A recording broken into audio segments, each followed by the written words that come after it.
Hello and good day. My name is Roxy and this is Mariette. Calling in from New York, right, Mariette? True story. Well, welcome all. My name's Roxy. I am the director and architect of the Design Science Studio, and Mariette is one of the revolutionary artists in the Design Science Studio this year. And today we are going to be enjoying an amazing fireside chat with Mariette, all about how did global transport shape us? Are humans the original mobile technology? This session is Streets, Stories, and the New Mycelia, the consciousness of the Anthropocene. Mariette is a multidisciplinary artist based in photography and writing. Her focus rests in creating intimate conversations that bridge our relationship between technology and the natural world. She's the author of the Digital Nomad Manifesto, and her passion is connecting wisdom to innovation. We hope that you can follow her work at thunderandstars.com. She is one of the 144 creators in the Design Science Studios cohort, who's working, creating, imagining, and collaborating towards a world that works for 100% of life. I'm going to share a little bit more about the Design Science Studio, and then we will enjoy this amazing session architected by Mariette. But first, I wanted to hand it over to you if you wanted to say any other opening words before we introduce a little bit about the studio and some of what we have coming up. Sure. So, hi everyone. I'm really excited to share this with you. We did this as a fireside chat, and we're bringing it to you today again. And I really have to say that this work has been part of the work for me now for over a decade. But there is something that has really been so special about the Design Science Studio that has actually reinvigorated it and helped me take it even further. So I couldn't say enough about just how this program has been helping me grow. And I think that when we think about things like graffiti as a movement and a subculture, and dance, music, and turntablism, and all of these subcultures, it's really humbling to think that Buckminster Fuller was on the periphery and actually being invited in by some of the groups in, let's say, downtown New York City in the 1970s. So I'm really excited for us to interconnect and interweave all of these pieces today. And thanks so much. I'll be here afterwards for Q&A. Thank you, Mariette. And we're really excited for today's session, and thanks for bringing Bucky in. He's always with us and such an important part of the Design Science Studio. So I'm going to share a little bit about what we're up to. So the Design Science Studio is an educational incubator. And we say it's the educational incubator for the art of the Regenaissance. And we created the Design Science Studio because history has shown us the power of a new narrative. Art and storytelling have changed society, and art has the power to create measurable change by defining the collective story. And we know that art can change history. And in this pivotal time in history, the Design Science Studio was created because we see that it is a vital moment to shift to a world that works for 100% of life, an equitable and just future. And so we empower global creators from all around the world to imagine this regenerative future, to ignite and catalyze inspiration, conversation, and action to lead to this transition. And so we aim at creating behavioral change through culture. And a lot of what Mariette will be discussing today is about cultural change over the history of time. And we aim to be the seeds of a revolution that helps reimagine life on our planet. And so we're in our second year, and we're really deeply driven by some of these important foundational perspectives. And so we are really excited to share a little bit about Regenera Rising, which we were kind of previewing a little bit a few minutes ago. So what is Regenera? So Regenera is a world by the Design Science Studio. It's a protopia. So this is opposed to a utopia. It is really looking at how do we, center previously marginalized voices, perspectives. How do we do our best in this time to move towards the possible beyond what we might think is probable, and to create this thriving future at the expense of none. And so this protopia is what the Regenera was built in the spirit of. And Regenera came to this world. Many unusual and weird things kind of happened between 2020 and 2021. And this global pandemic was definitely not the only thing or the most extraordinary. There's some historians from the Green Book, and they say that the beginning of the 21st century, there was a city that descended from the clouds. The city was propelled by advanced natural technologies, and it was a technological wonder. The city was powered by the sun and the wind, and the purest water ran through the streets and canals, and plants and animals and all beings of all life coexisted. And it was a city unlike any other. And this balance between technology and wonder was kind of arrived at this pivotal moment for humanity. And this embodied experience of what was possible. This floating city was called Regenera, and it appeared and disappeared at will. And Regenera is rising once again. And so this arrival of Regenera, and as the historians say, it changed everything. It came at a time when we needed to shift from gloom and doom to gloom and bloom, and reimagine how we relate to one another, to approach problems differently, to bring about new governance systems, to look at how we might reorient to something called maybe solar punk, the Regenaissance, regeneration, to really look at how we might be the generation that shifts in this radically important time frame that we're in to a world that can work for all life. So Regenera is rising, and we're super excited to invite you to it. And it is a global confluence for creators of regenerative futures. And what that means is that we have amazing artists from all over the world, thought leaders, creatives, and global partners that are coming together and docking to the city, to this myth, to this place for our radical imagination. There's 144 creative projects from the Design Science Studio that are projects that are addressing equitable, just, regenerative futures for all life. We have partners and others who are working across the regenerative movement who are super passionate about co-creating and collaborating and imagining towards this world. And so we're going to be spotlighting and sharing the creators and their projects during this summit coming up. And we hope that you join the revolutionary artists of the Design Science Studio for a look inside the Regenaissance, this rising global movement of interdependent solutions for equitable and just futures. And today we get to hear from Mariette, who will explore this evolution of art and transcendence that traces the roots of today's festival culture back to the urban origins. We're going to explore the emergence of a new mythos as this Design Science Studio member makes a case for understanding our own mycelial nature within a planet shaped by humans. So that's what we're up to today. And this is a peek into just one of the amazing artists that we'll be collaborating with and amplifying during this 11-day summit that we have coming up.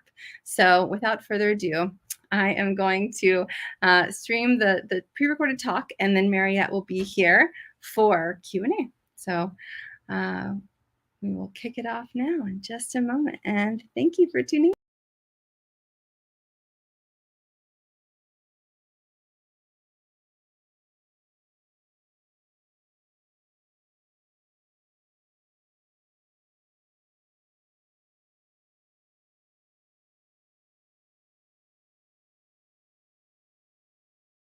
We're going to try and keep this at half an hour, and then lots of space for Q&A or really just discussion, because I don't think that really I'm a holder of this more than any one of you. But what I want to do today is to focus us in on a place I know a little bit about, which is New York City, and what it did for me and how it did things for me after 9/11. So basically, one of the things that really sort of moved me out of my standard art practice and into a more theoretical and deeper art practice was the living through both going to visit my grandmother during a time of war in Europe, in the war in the Balkans. As a student, I went over there, and then witnessing the backdrop of my childhood fall down. And that is where we'll go right now into a quick share. Just get the share going. And there we go. Okay, so we'll put this into slideshow mode. And it's a pretty heavy slideshow, I guess. Okay, everyone sees the screen? In progress. Yeah, Okay, that looks great. Yeah. Okay, so street stories in the new mycelia. Welcome to the presentation. And there we go. So after 9/11, I leave my job and I spend a lot of time dedicating myself to New York City. Of course, being in the art scene, I have a lot of different friends, lots of diverse settings that we live and work in, and histories that we come from. A good example is my friend Eze Ohe, who at the time was performing also as a Buto dancer. So she had an interest in Japanese style dances and was a rigorous and excellent student and performer. Here she is on my rooftop of my apartment building right by the Manhattan Bridge on a day when I told all my friends, hey, if you show up on my birthday, I'll take your portrait. And this reflection between people I knew and the city became a very big motivator. At the time, I was shooting in film, and one that was actually for digital press. So I was in this space in between regular photography, analog, traditional photography, and digital photography. Also, I was in a space where I often was as a child of immigrants, which was looking at the media and things like television. So here we are at the Hudson Hotel. This is part of a series documenting not the woman who's in the photo, but my friend Miriam through her cancer. And so this is like on a girls' weekend, and there's of course this little girl, and there are the eyes of what we think might be Britney Spears in the background on that television. So having used Photoshop for years, at that point I began to extend into digital collage and into a dialogue with image making, manipulation, and the progress of technology. Years later, I realized that also that in particular, this image, probably you can see that I'm working through some of the 9/11 flames and fire stuff as well. And then to make it fun, and because we often need a project, I was doing these for an electronic music party that I was helping to throw, where we were bringing in artists mostly from Berlin, but this was for Chloe, and she was coming in from Paris. So it starts to become more whimsical, although through these explorations, it also becomes a bit more intense. So this same image is became part of a printed piece, an altarpiece, I would call it. And that's a working QR code. And that QR code was also, I got it done as a rubber stamp. And that was something that I could give to people, and then they could go follow the story of this character on her very own Twitter. And she tweeted about the end of the world and the rebirth. That's what she did. So you can see here that there's some mobile structure in the corner, and what you can't really see is there's an H in the background. I'm obsessed with hibiscus tea. So there we go. Very quickly, I was still taking images, photos of different kinds. This is at the Puerto Rican Day Parade in 2007. And if you can see, there's this lovely boy here who is totally taking my picture back.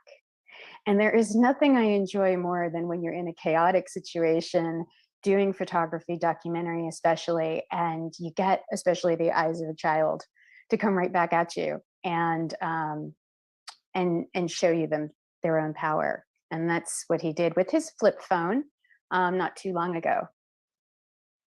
I continued to document this kind of experience just whenever I would be out doing whatever I was doing. And here is Mark Smith, who is a very well-known anarchist and political leader at Occupy Wall Street. And there he is at Liberty Park one Sunday morning where we were participating in a meditation And then as soon as the meditation was over, there was a bit of a ruckus. And what you can't see exactly is that he's photographing his friend being put into the police van.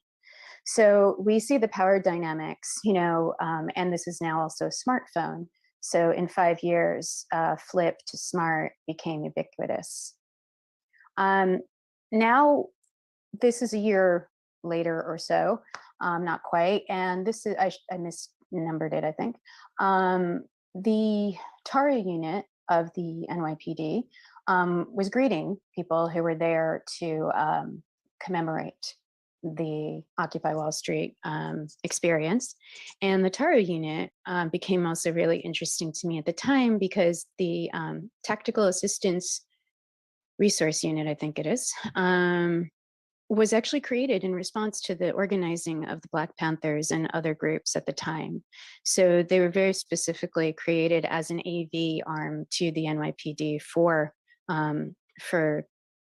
surveillance. So just a little bit more about what inspired me and what we're going to go through today. Part of the reason I connected the music to the visuals and the streets is because I was interviewing a lot of street artists at the time.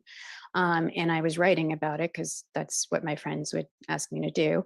And one of my friends ended up putting on this great show across from the Museum of Modern Art. And he made this amazing, guide to graffiti and street art. And he asked me for a couple of recommendations, and I think I lent one little tiny piece, the hacktivist piece, to the bottom. But he's an example of how, as the street art and graffiti art groups have grown, how a lot of academics or people have professionalized into academia to give context to what all has been going on from the underground. So what we're going to look at today is that empowerment is not a set of rules or a set of predictions, but it's an operating system that is flexible and open. And that's something you all know. But we're going to look at it through a lens, like I said, that is coming from my direct experience. And hopefully it reflects some of what you all experience as well. So call it environment or habitat, we are nested systems in nested ecologies. And that planetary consciousness doesn't really stop at the concrete. And sometimes in our projects and in our longings to escape, we kind of feel like maybe it should end at the concrete, or maybe it's harder to see mycelia in action than in the cities, in the built environments, than it is in the jungles or the deserts or the farms. So we're going to go back a little bit to New York and to a wonderful and kind of open quote from Grace Jones, which is use your mistakes. And that was a piece of advice she used to give to a DJ. And it was basically every time he'd screw up in the DJing and he'd get nervous, she'd say, just use your mistakes, Mark. It's no big deal. But why Grace? Well, Grace is a different version of Gaia, a different version of the Earth Mother, one that as a person, as a woman who came from Jamaica and came into the United States and made a very big and deserved name for herself, she was part of both the above ground and the underground. She was part of the avant-garde. She's definitely part of the Afrofuturist movement. And she's really a good example of how, as she's here portrayed as a holiday or Christmas tree ornament, of how our new mythos has been shaping all around us. So why do we have a new mythos? Well, we're in the Anthropocene. And the astrobiologist David Grinspoon places that kind of beginning at 1969. It could be forward, backward a little bit. Different people have different feelings about it. But I like Grinspoon's, I'm willing to go with it, his definition of the timing, mostly because he is an astrobiologist and he comes from a really interesting background, and he sends Voyager and a bunch of other things out into space for NASA all the time. So I feel like he's got a good perspective. And all the Anthropocene means is that now humans are an element. We are in the geological record just as much as water and wind and fire. And we actually are creating a very different planet than the one that came before. Now, in this new planet that we have, we are constantly crossing borders. And some of the things in the borders that we've talked about in the past, we almost used to them, or they're happening so fast that we kind of don't have time to even notice that they're happening. You know, we in our bodies are the bridges. We're bridges from probably the time if you were alive or your parents or grandparents were alive around 1969 to count forward at least that many years. We're a generation of generations, and our communities are ever changing and ever becoming what I would call nomadic. And it's not just nomadic that we move around the planet and its territories, but we actually move in and out of cyberspace. And probably the fact that Burning Man weathered the pandemic by going virtual is an incredible expression of not just, let's say, temporary autonomous zones like we used to call them, but we could almost see these as transiting autonomous zones.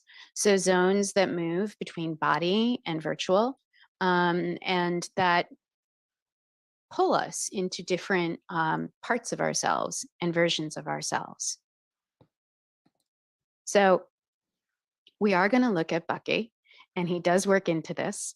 And one of the reasons that we're going to look at Bucky and how he works into this is because if you remember that photo I showed you of SAOH, we were on a rooftop that is probably about 50 yards from where this dome went up in 1973 and quite a few years later. And he had this beautiful way of saying that we were a verb.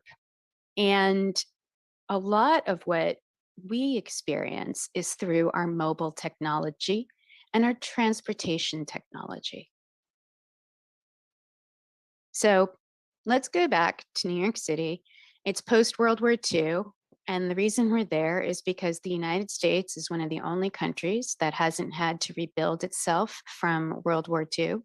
It's the one that's doing the best economically. It's the one that's experiencing a lot of the fruits and the benefits of that period of industrialization. And here we go.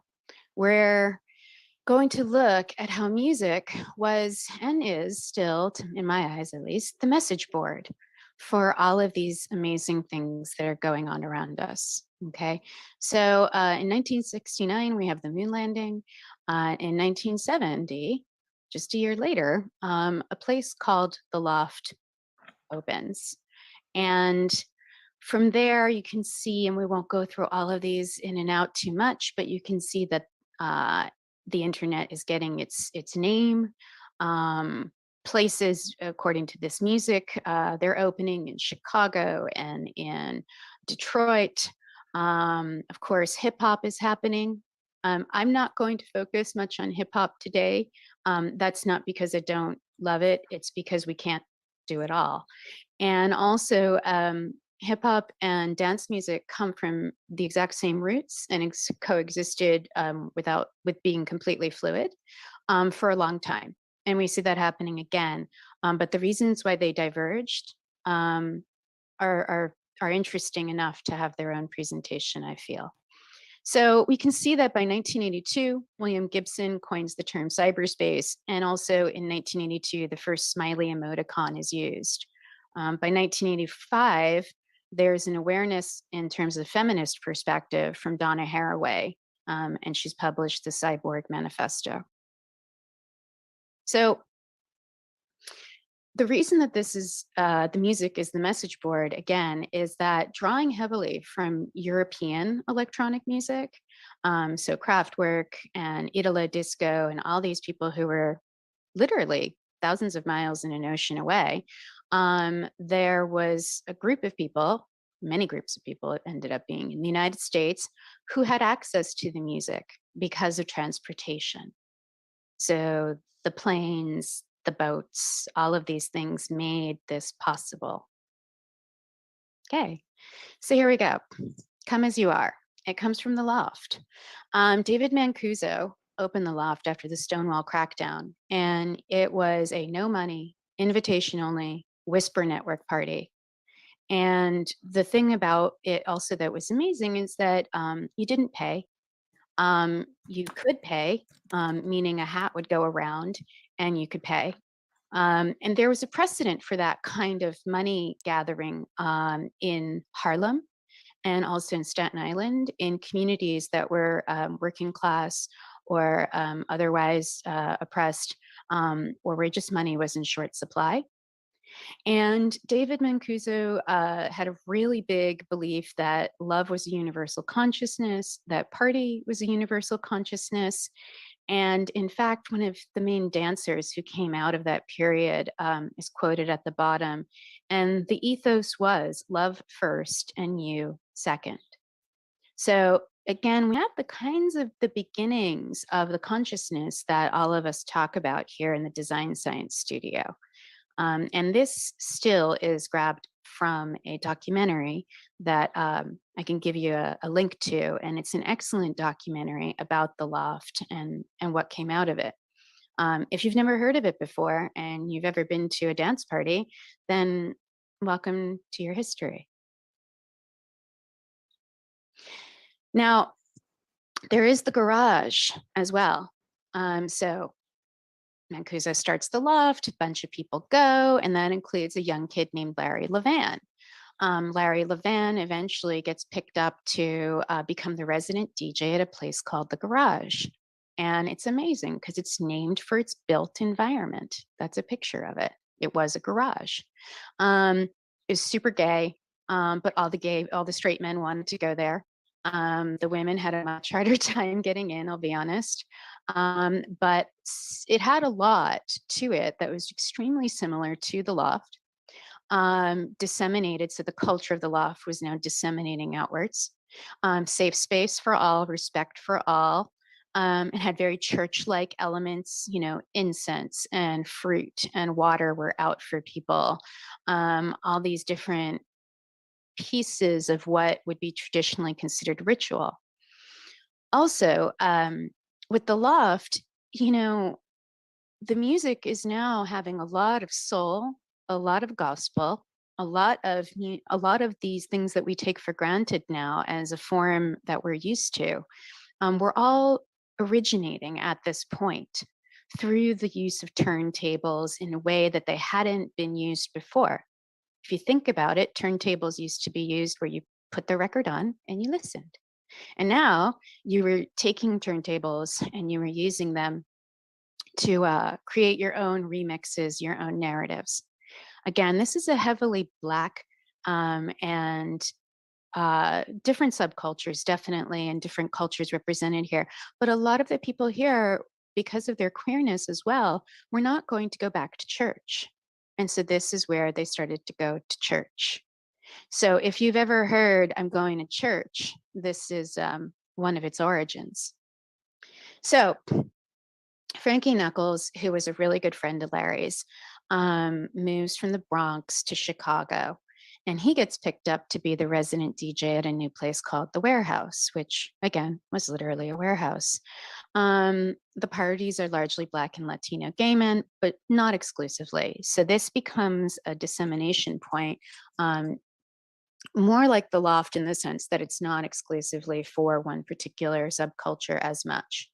And so it's much more for anybody who is interested. And Frankie calls house music disco's revenge. And part of the reason, you know, he calls it that is because, and I don't have a slide for it here, but people got really annoyed with disco after it became so popular that Saturday Night Fever came out. And in fact, a guy by the name of Steve Dahl got a whole bunch of people to go to Comiskey Park in Chicago and to burn disco records as a public spectacle.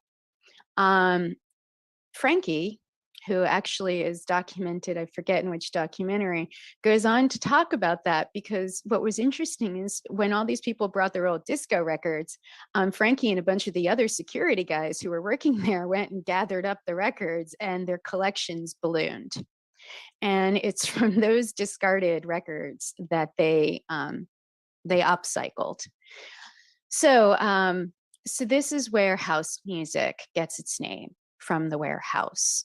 And you can see that it blends a lot, and it also starts to blend in a lot more the mechanic repetition, okay, that we are kind of, again, take a bit for granted at this point.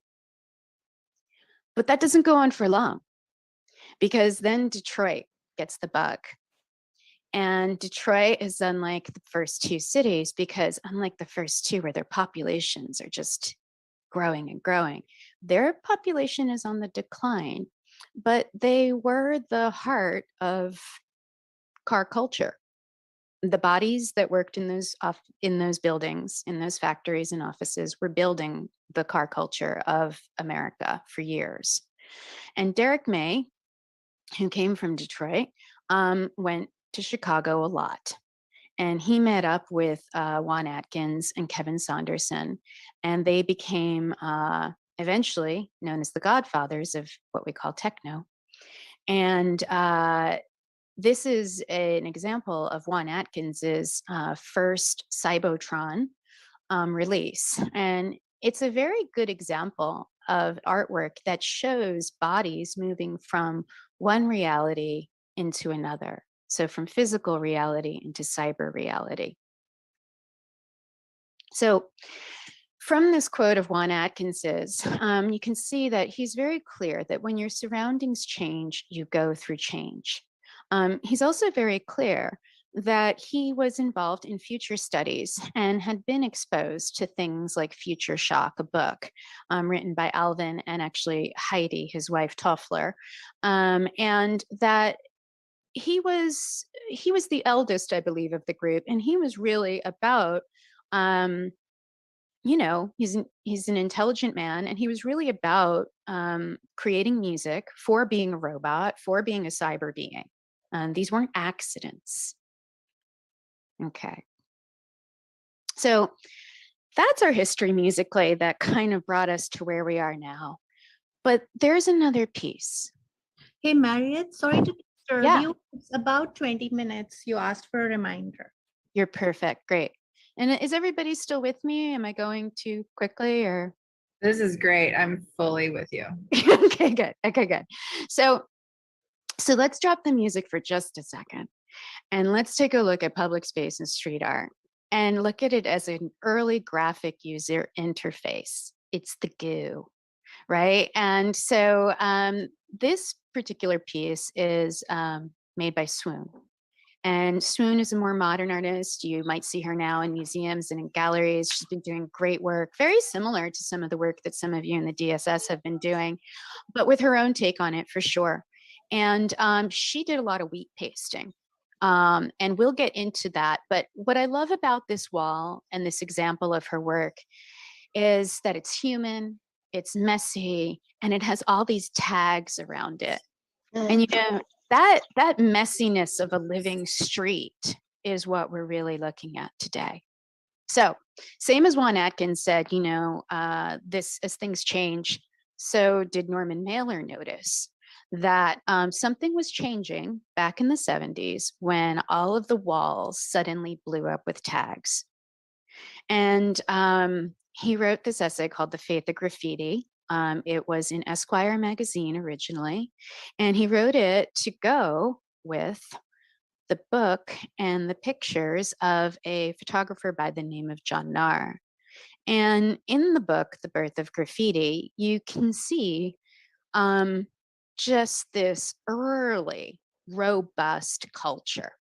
I mean, let's face it, these are beautiful and they're really young and new. And they're not super stylized like a lot of the tags that you might see today. And these are examples of some of the kids that are either doing it or their older brothers are, and they're learning to scribble with markers and pens and what have you. And you see also that there's a difference sometimes in the early graffiti, that it might have something like a name and a number. And the reason that it had that is because it was a type of geolocation. So it would be your nickname and where you lived, your apartment number, your house number, all sorts of stuff like that. So essentially, I would say that my body is my tag in this instance. My body, my tag. The early tags were nicknames. They were written over and over and over again until they became like a personal hieroglyph, a type of glyph that, now you can do by taking a little drawing and popping it on the computer. But at that time, when this started, these kids were working in what was the natural built environment, buildings and trains. A lot of it on trains, right? So Philadelphia did actually start. And I'm learning more about the guy who actually started it because he is alive and he's doing a lot with the Museum of Graffiti in Miami right now. But it was in New York City that it took off. And what's also interesting is that in the very beginning, it was noted as being aerosol graffiti. So it was actually being termed by the technology that allowed it to proliferate. And what also Mailer noticed was that the self from all these disempowered communities became godlike, right? They could actually affect a difference in this place saturated with billboards and signs. So it was amazing for them.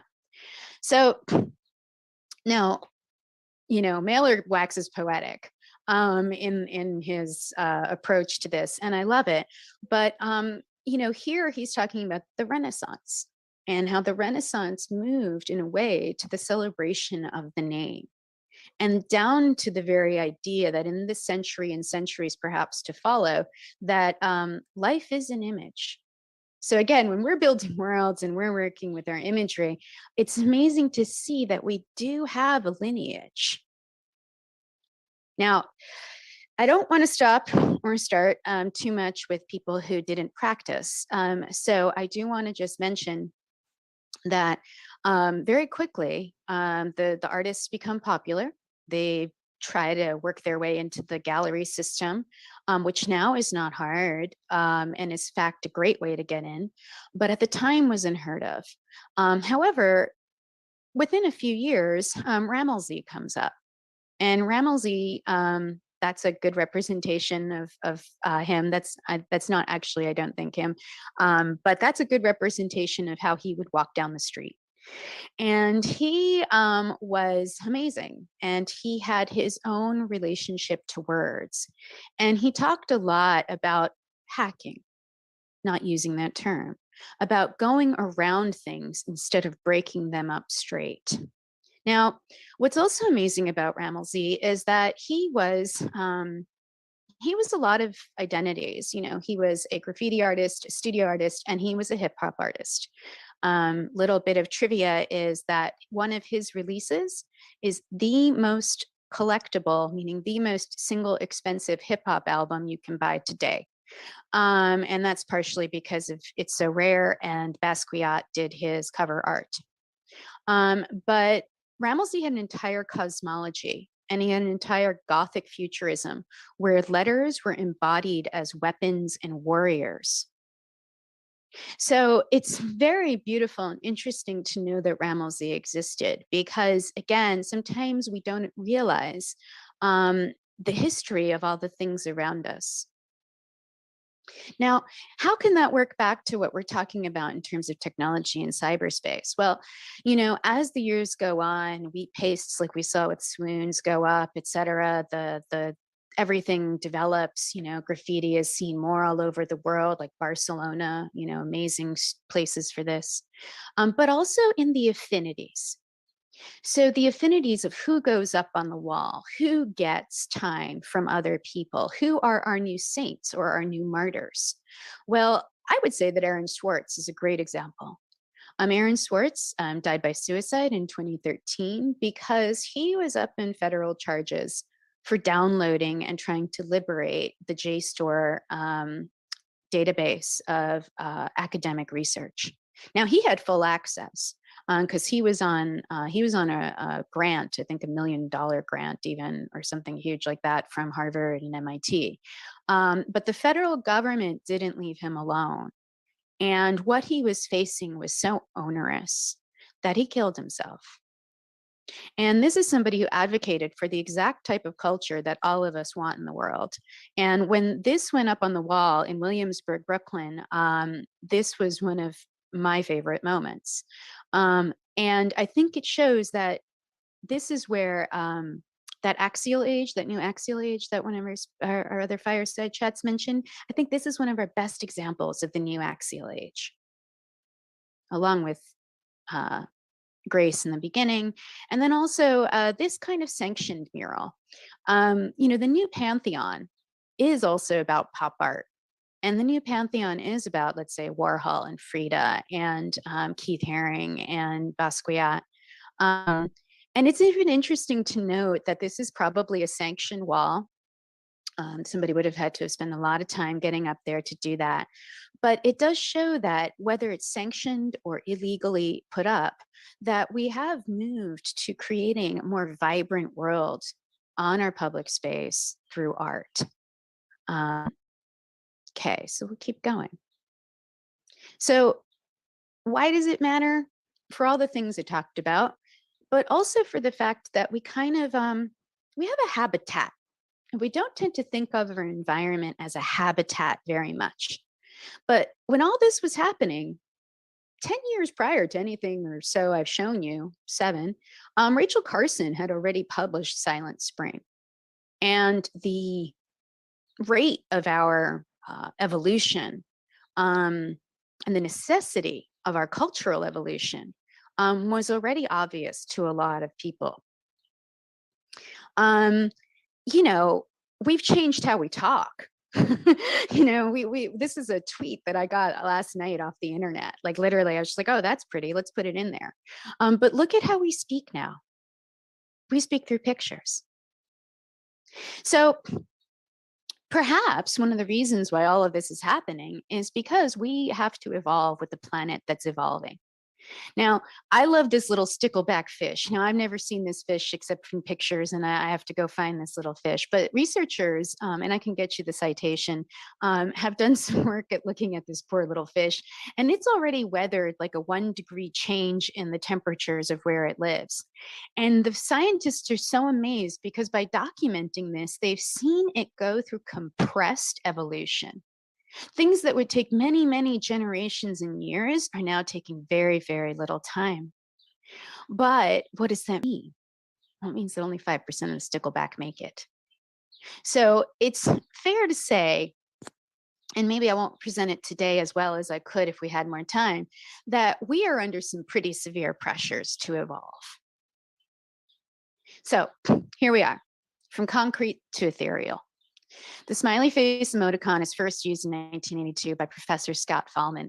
And also by the time 1985 rolls around, the use of the term avatar is used for an on-screen representation of a gaming icon, okay, of the user. And that was done by Chip Morningstar when he designed a game called Habitat. So interestingly enough, again, if you want to see the mythos, if you kind of want to play with it, you can really start to understand that we have, again, a lineage of mythos, that some of the things we take for granted today, rightfully so, I mean, we have to live, really have a long history. I think what's also really interesting is that by 2014, researchers at the University of Flinders in Australia have done some work, and they've decided or found out that the smiley face emoticon is now readily and accurately perceived as a smiling face by the human brain, which is different than the frowning emoticon and different than a few others. So only the smiley face registers to our brain as an absolute smiling human face. For our brains, there is no difference. So, the concept of avatar is a deep one. We're not going to do it any justice today. But it does ask us to just remember that what we take for granted as profile pictures are something much, much more powerful. They are part of a new consciousness enabled through technologies that are abstractions of concrete world into virtual world. And by doing that, by looking at that, we have a chance to return to our own transcendence. And that's amazing, because that means that we have a very visceral, very visual way of understanding ourselves to be multiple selves inhabiting one body. That's a mind trip for me. So what are some examples of that? Well, one great one is in gaming. And one is in this great now young man called Jan Mardenborough. I hope I'm pronouncing it correctly. And he was a little kid driving the local racetrack, I guess, somewhere in the UK. And his parents could no longer afford to send him to a private track, and the local track closed. Well, he continued to play Gran Turismo, and in 2011 became a Gran Turismo champ. Not only did he become a champ, he got to drive a car for Nissan. Not only did he get to do that, he got so good that he became a Formula One race car driver. At 29 this year, he continues to drive real world cars and is considered the greatest success story of the GT drivers. Their forum has posts from over 13 million users. I mean, we are something amazing. So we're in something that I like to call the trans reality. And that's the section we're in right now. So what's cool about trans reality and trans realism is that I didn't come up with it. I've expanded on it a little bit, but Rudy Rucker, a well-known sci-fi author, wrote a trans realist manifesto in 1983, where he was starting to tell people who wrote in the genre, hey, pay attention. What you do is incredibly important. And pretty soon the horizons of technology and human experience are going to dovetail. So I think what's really nice too is that he really talks about the fact of consensus reality and that there is no such thing as a normal person.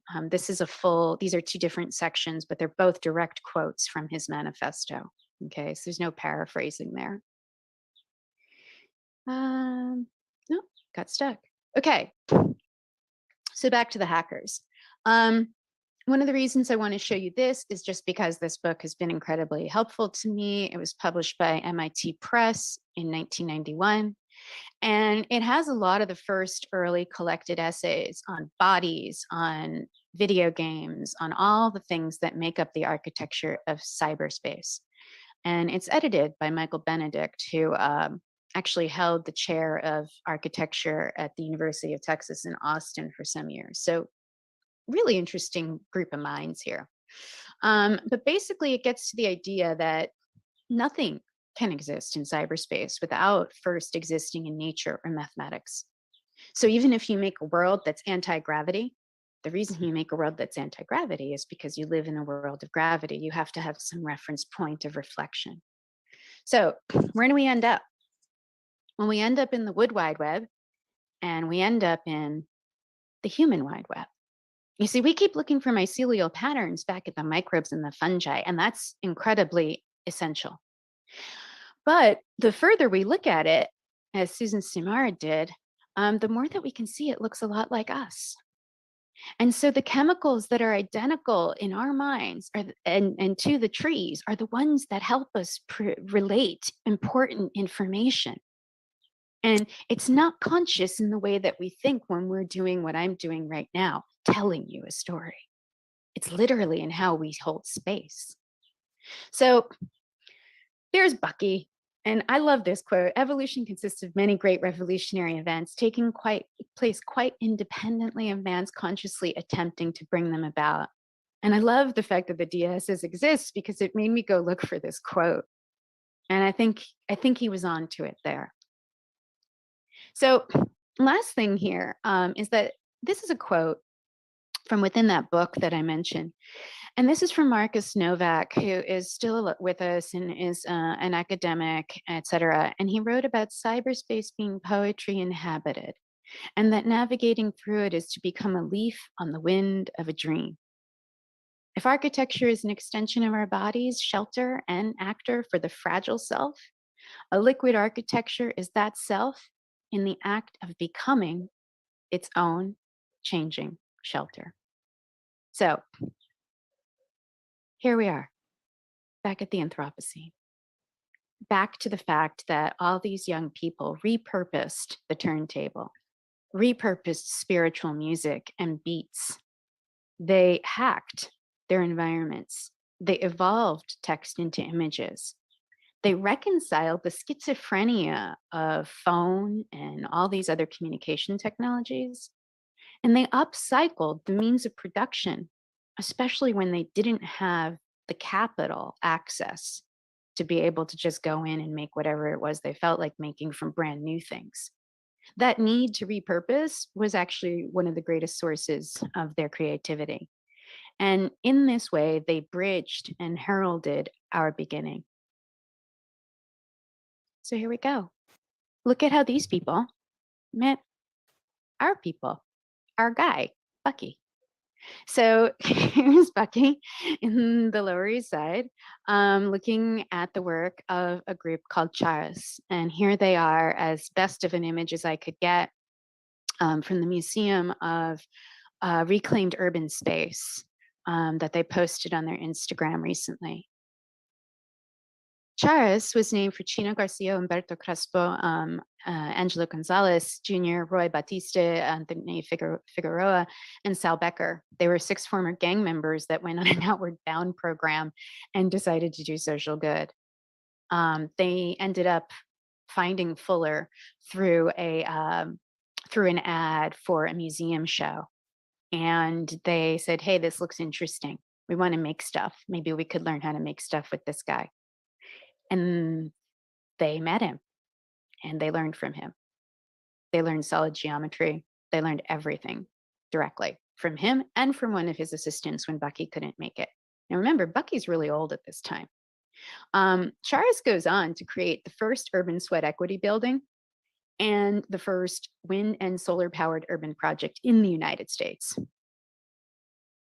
So by 1970, as they're meeting Bucky and they're making these things, they are working with community-led organizations and they are becoming a nonprofit. I don't know what's a 501c3 or what have you, but they start renting space and they start making these domes and they put them in community gardens and they work to help reclaim open lots for community gardens. And they go on to do this for many, many, many years. And they are just starting to get noticed. And their story is amazing. And what I love also this story is that Bucky didn't wait or didn't push off their work for something better. While he was doing all this other stuff as a really older man at this point, much like an elder, he was working with these young guys. And as Chino says in this oral history, he's meeting with a whole bunch of nuts from the Lower East Side. So erasure is a problem. And sometimes when we do projects, we don't realize that we're treading on the grounds of erasure. Charas had millions of dollars in the bank and was trying to buy their main building that they had reclaimed, that building, through squatting, through rebuilding it, and through a shift in the local government, had the building sold out right underneath from them. It just so happened that was Rudy Giuliani, and it was about 3 days before the end of his last term. He engineered the deal and sold it to somebody else right out from underneath them. So, understanding erasure as a systemic part of our narrative will also help us when we try to engage with different groups. So here we are, back to the verb and back to the Anthropocene. Our culture is built on resonance and fluid intersections. It has academic, scientific, and other beautiful histories.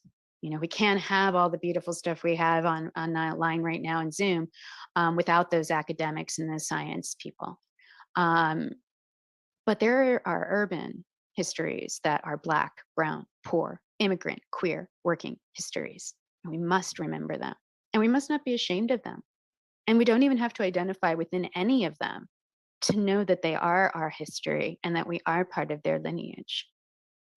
and that the original temporary autonomous zones were not in the desert, as beautiful as that might be. We're not in the forest, as beautiful as that may be. For our culture, they literally came from these tiny little spaces.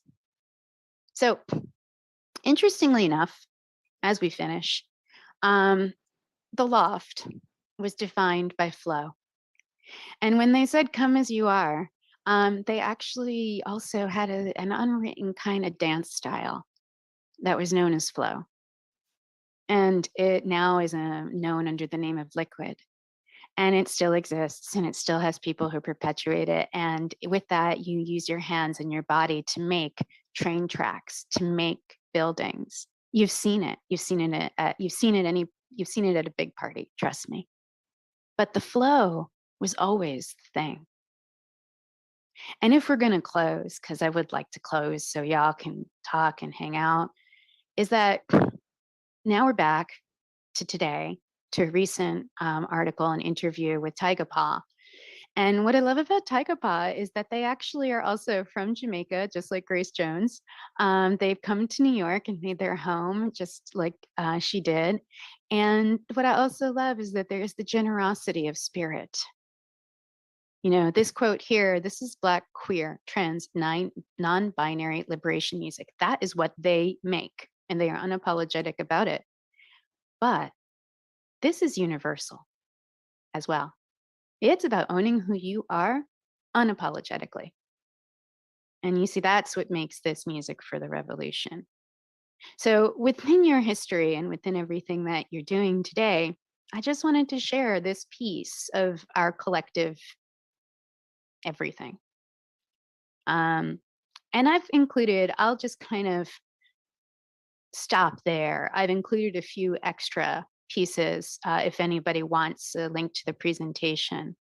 And there you go.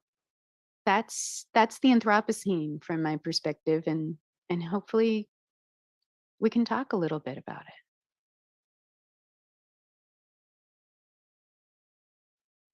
Just That was beautiful. Bravo. Yeah. Bravo, bravo. Thank you. I'm glad you liked it. Yes, Kurt. Yeah, everything flows. Exactly. Oh, and Chais in Hindi means weed. That's amazing. That's amazing. Oh, yeah, absolutely. Yes. Again, if you'd like, I can share the last few slides if you're curious. Yeah, go for it. Okay, I'll just go with them. So y'all don't need this because you got it. But back to the Graffuture. I love the Graffuture as a term because it, I don't know, it feels right for me sometimes. But right now, what you can see here on your screen is that this is also really current. So by the way, I wrote a lot of this work in 2013 through 2016 in this really big, thick, kind of silly book. But for this, I started to update my thoughts because they needed some updating. And so I updated my slides. And this was amazing because just last month in February, this beautiful building that had been the home of Basquiat and had been like a place where people, again, went reverentially to tag this beautiful space. Nobody knows, but maybe the fancy new people who live there, or have their restaurant there, or who knows, somebody whitewashed it. And of course we go, oh, that's so sad. But that quote, and I forget the artist it's linked to, I think it's Adam Winsome. He said, when they asked by the author of the article, you know, what do you see here now that this has been whitewashed? He said, I see a blank canvas.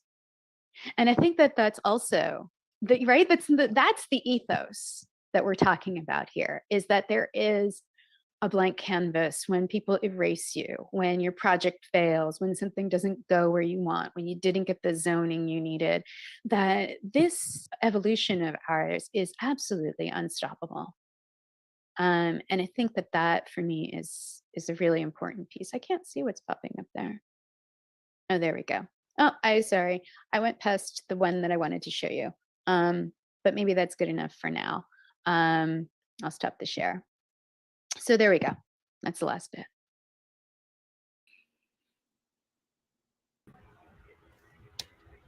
Here we are.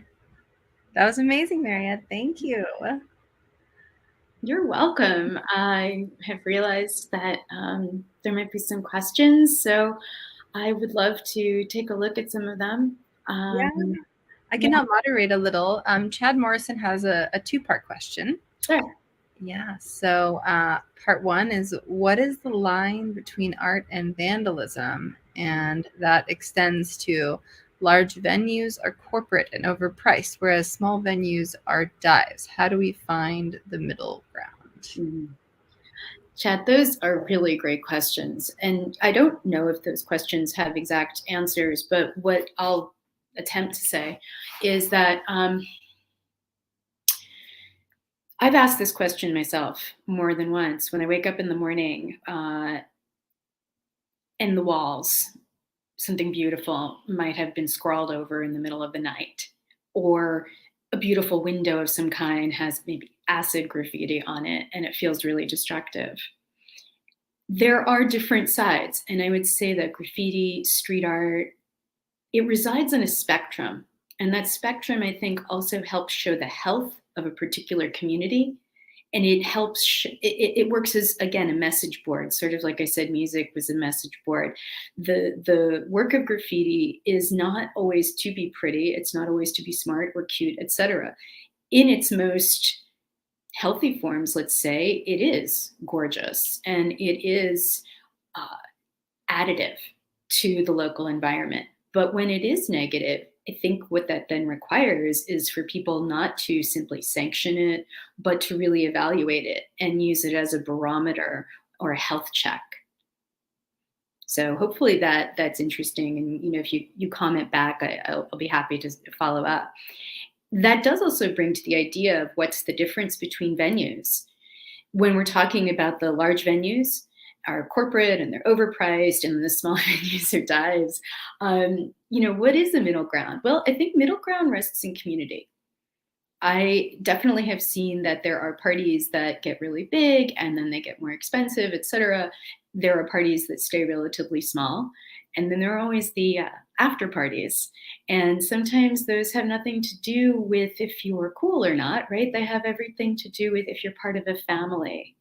I think that the strongest part of all of these undergrounds, whatever words people use, whether it's a crew to do the work or whether it's a community that really does function as family, artistic family, that it's about working within that. Now, when we talk about being able to afford venues or space in increasingly expensive environments, I think that's where we also really need to look at working perhaps more directly with the community, people who control the levers of power in terms of real estate, et cetera, and reminding them that art and leisure have not just a space, a small space, but an essential space for mental health and community health.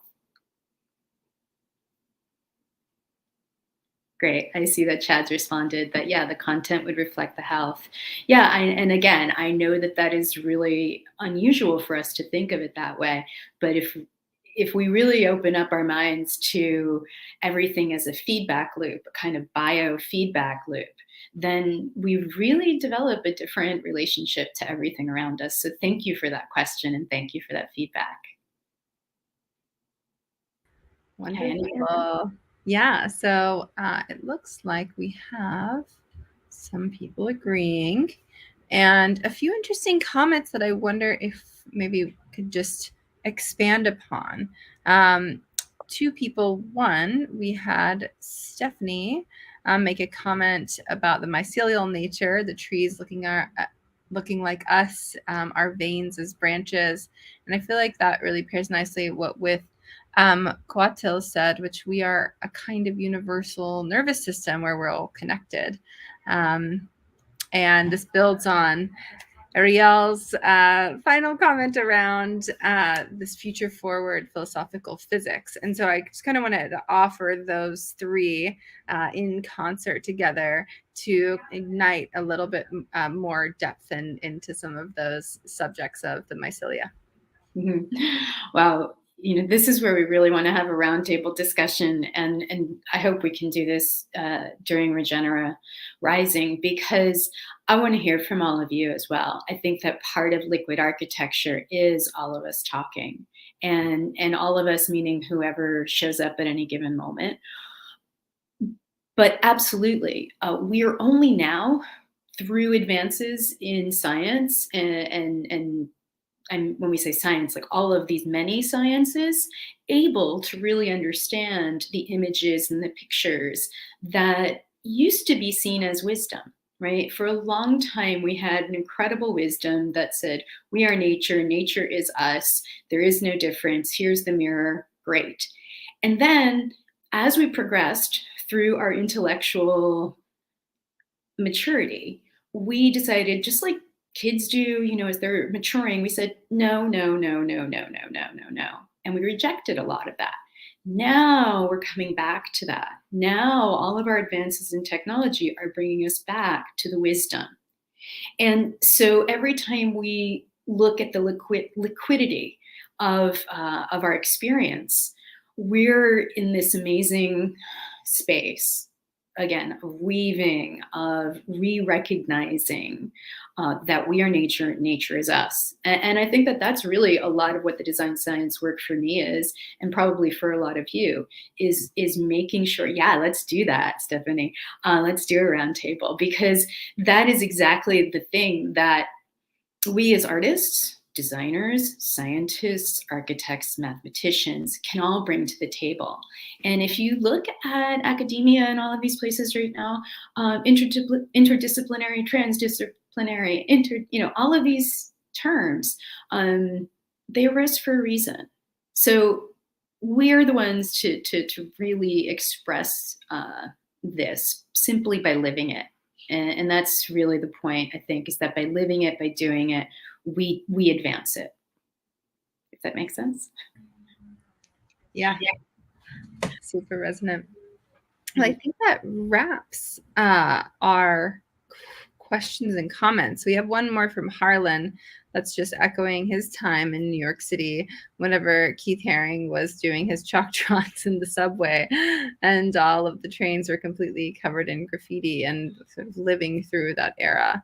And so I think that is a wonderful bow to an important era, and it's always wild to kind of be living in that historical moment around revolutionary creators or movements of artists, and then being able to look back from the future and say, wow, like that was absolutely one of those most pivotal times in history.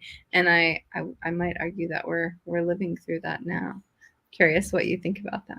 Well, absolutely. And it's really funny that you'd bring up Keith Haring. He actually got those the energy glyphs that he used potentially from a kid who had been doing those a little bit earlier than him in the very, very first years of the wave. And I'll get that writer's name. I don't have it in front of me right now, but I do believe he's documented in John Nair's book. And, there are lots of great documentations too. Like if you haven't seen Style Wars, which comes out about 10 years as a PBS documentary, about 10 years after Faith of Graffiti does, then, go watch it. There's a lot of history available to all of us now. I popped up a bit about Museum of Graffiti. I mean, what wonderful allies, because they're collecting history. And, to Harlan specifically, Harlan, for people who don't know, you have to go see his work and his presentations, because he's been building portals, and he's been doing that for a long time. And I think that that's one of those amazing callings that a person follows. And then a lot of other people say, wow, I'm inspired by that. And I see how you're weaving together. And I'm going to learn from it, and I'm going to keep advancing it forward. So from one Harlan might come 100 more Harlans over the next couple of generations. And I can't think of anything better than that. So thank you for sharing that. And I can't believe also, Harlan, in the comments, I knew about Charas, but never connected with them. Of course you did. You're one of my heroes. Of course you did. Mm-hmm. Okay, and also, let's see. Keith Haring drew a lot of flying saucers, pyramids, and dolphins in his chalk drawings, besides his famous crawling baby. He was so tuned in. It's, again, when we talk about the global underground, when we talk about underground arts, underground, mycelia.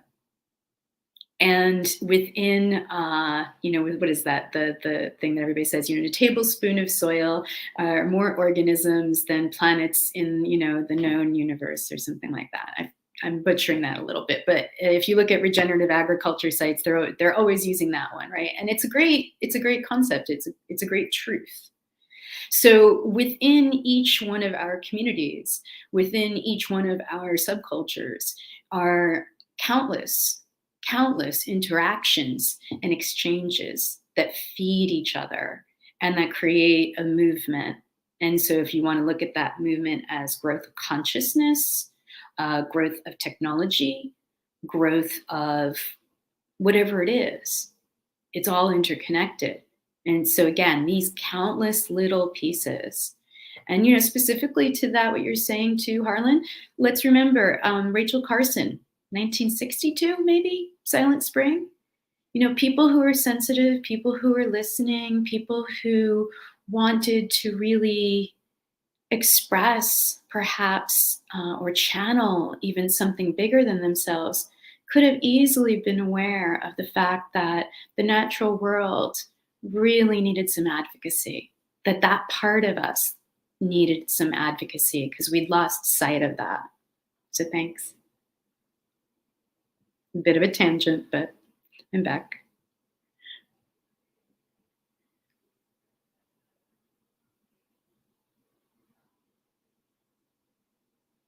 Okay. So let's see, we're asking for a roundtable, right? Mm-hmm. Oops, I was muted.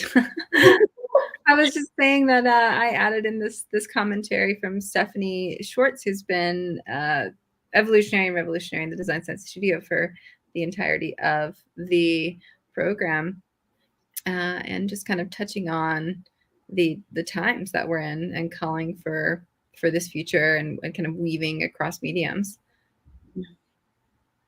Yeah, Stephanie, I really want to, it's one of the funny things is when, let's go paint. Let's roundtable and paint together. And Stephanie and Forrest and Harlan and Ariel, let's all do this.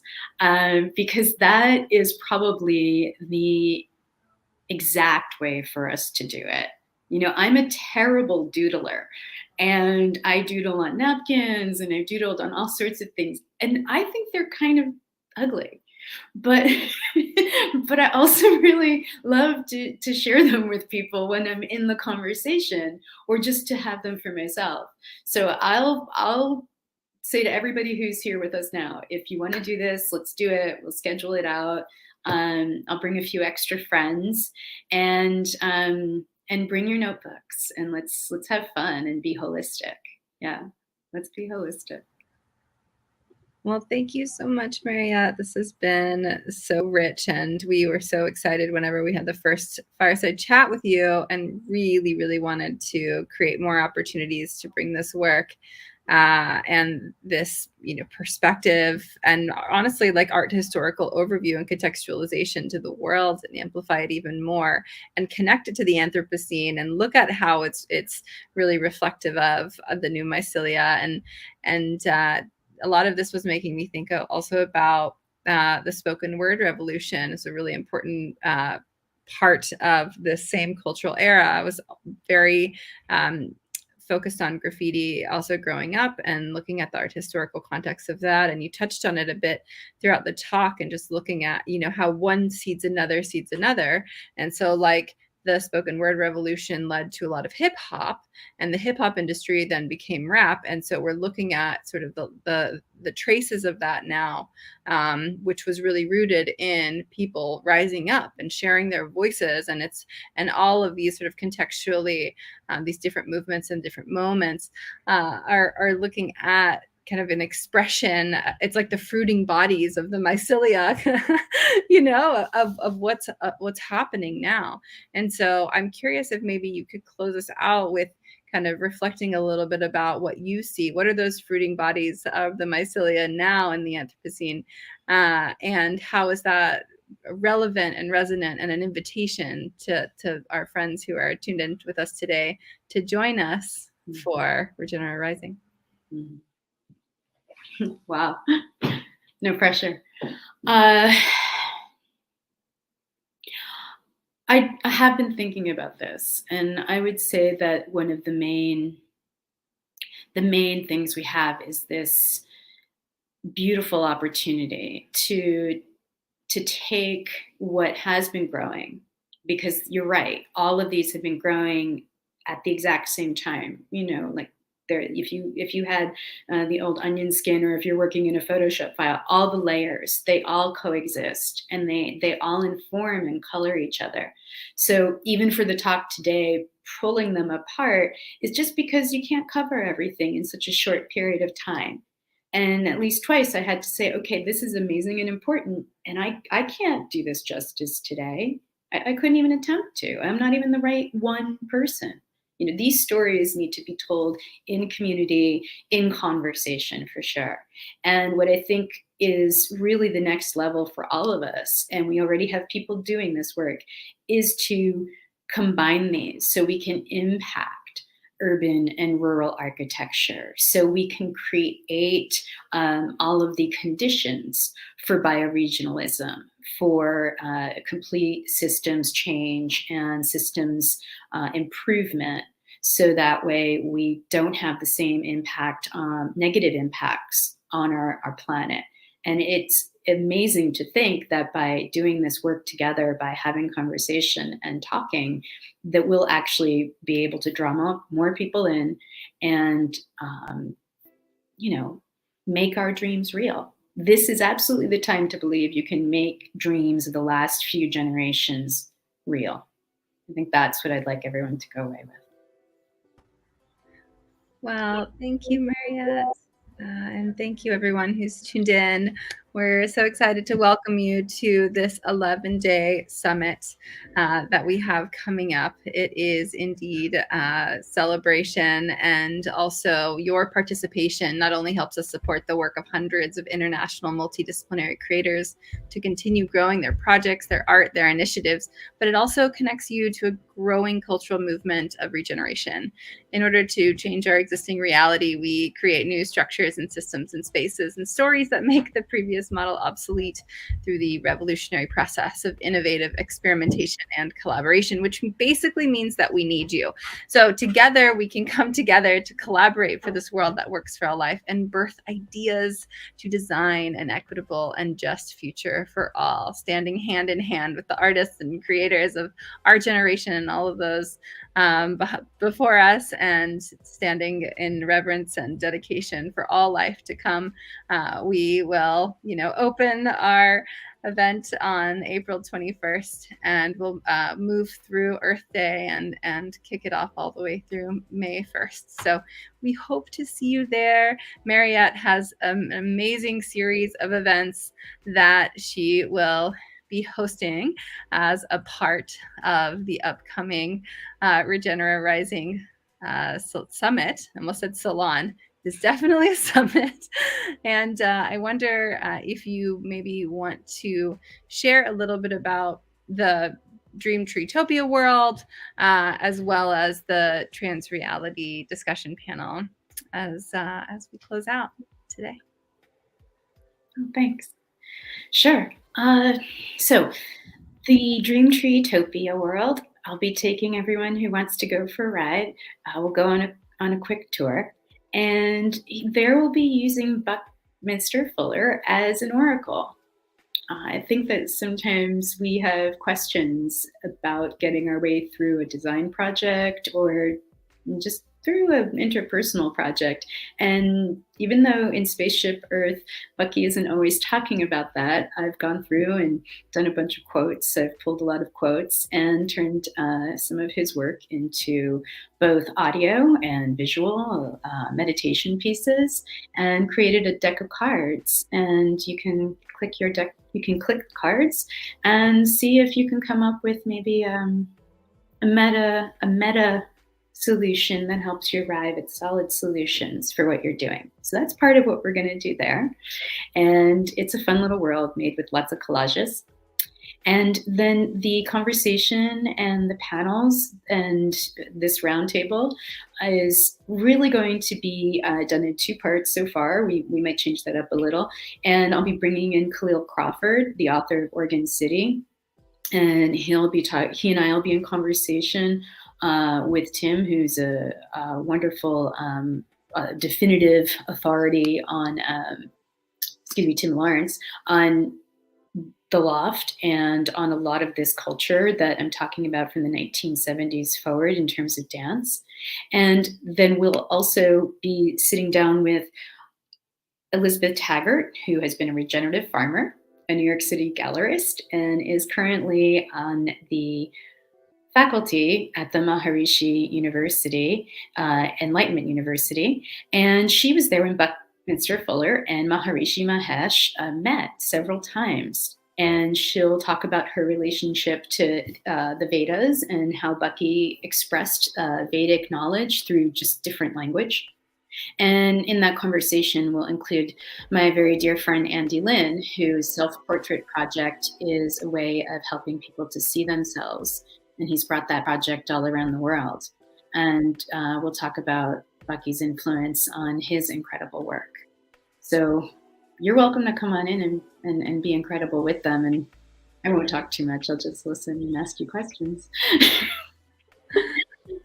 Well, if that doesn't invite them in, I don't know what will, because I am so looking forward to all of these amazing visionaries from across time and space that are going to be woven into this session that you're hosting, and hopefully this roundtable, which has emerged. So thank you so much, Mariette. It has been such a delight, and we look forward to amplifying your work and the work of hundreds of other artists and amazing collaborators and co-creators coming up soon. So thank you so much. Thank you, Roxy. Thanks for today, and thanks for having the DSS. You're welcome. I just realized somehow the wrong date was on that one, which is funny, but I will share the slide with the correct date so that everyone can see it.